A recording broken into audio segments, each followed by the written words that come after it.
മണ്ഡല മകരവിളക്ക് തീർത്ഥാടനത്തിനായി ശബരിമല നട തുറന്നു. തന്ത്രി കണ്ഠരർ മഹേഷ് മോഹനരുടെ സാന്നിധ്യത്തിൽ മേൽശാന്തി അരുൺകുമാർ നമ്പൂതിരിയാണ് നട തുറന്നത്. നിയുക്ത മേൽശാന്തിമാരുടെ സ്ഥാനാരോഹണവും സന്നിധാനത്ത് നടന്നു.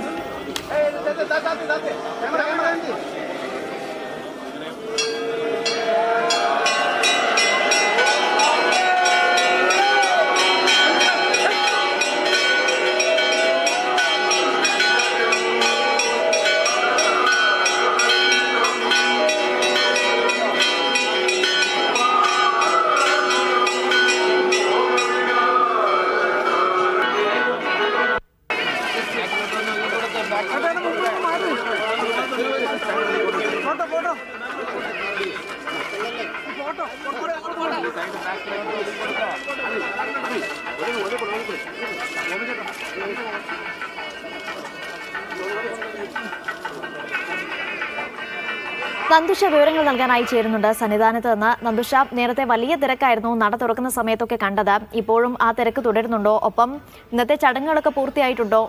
മറ്റു വിശദാംശങ്ങൾ.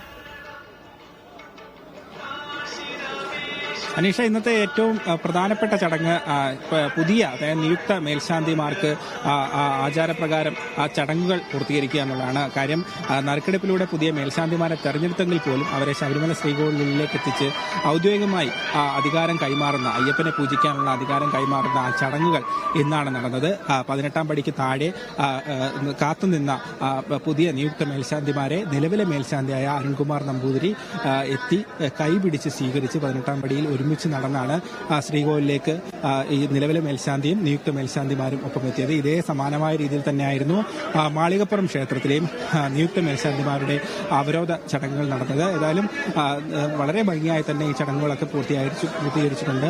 6:30 ആയിരുന്നു പുതിയ മേൽശാന്തിമാർ സ്ഥാനമേറ്റത്. ഇനി നാളെ വൃശ്ചികം 1 വൃശ്ചിക പുലരിയിൽ അയ്യപ്പന്റെ ശ്രീകോവിൽ തുറന്ന് പൂജകൾ നടത്തുന്നത് പുതിയ മേൽശാന്തിമാരായിരിക്കും.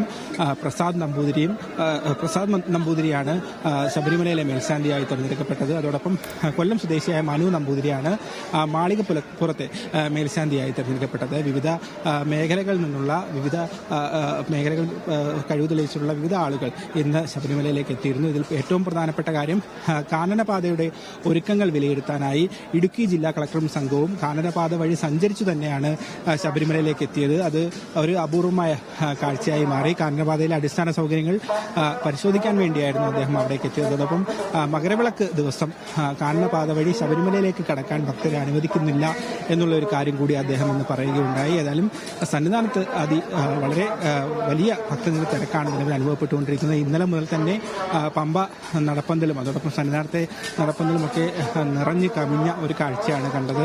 അതിനോട് ഒപ്പം തന്നെ കൂടുതൽ തീർത്ഥാടകർ വിവിധ മേഖലകളിൽ നിന്ന് എത്തിക്കൊണ്ടിരിക്കുന്നു. നിലവിൽ 70,000 തീർത്ഥാടകരെയാണ് വിർച്വൽ ക്യൂ ബുക്കിംഗ് വഴി ശബരിമല ദർശനത്തിന് അനുവദിച്ചിട്ടുള്ളത്. അതോടൊപ്പം വിവിധ സ്പോട്ട് ബുക്കിംഗ് കേന്ദ്രങ്ങളിൽ നിന്നും തീർത്ഥാടകരെ കടത്തിവിടുന്നുണ്ട്.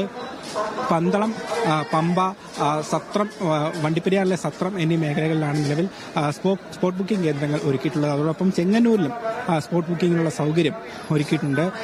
പോലീസിന്റെ ഭാഗത്തുനിന്നും വിപുലമായ സജ്ജീകരണങ്ങളാണ് ഒരുക്കിയിട്ടുള്ളത്. ഏതാണ്ട് 18,000-ഓളം പോലീസുകാരാണ് നിലയ്ക്കലും പമ്പയിലും അതോടൊപ്പം സന്നിധാനത്തുമുള്ള സുരക്ഷാ ജോലികൾ നിർവഹിക്കുന്നുണ്ട്. വിവിധ സെക്യൂരിറ്റി സോണുകളായി തിരിച്ചാണ് ഈ സുരക്ഷാ ജോലികൾ പോലീസ് ഉദ്യോഗസ്ഥർ ചെയ്യുന്നത്. SP റാങ്കിലുള്ള ഉദ്യോഗസ്ഥർ മുതലാണ് വിവിധ സോണുകളിൽ ചുമതല നൽകിയിട്ടുള്ളത്.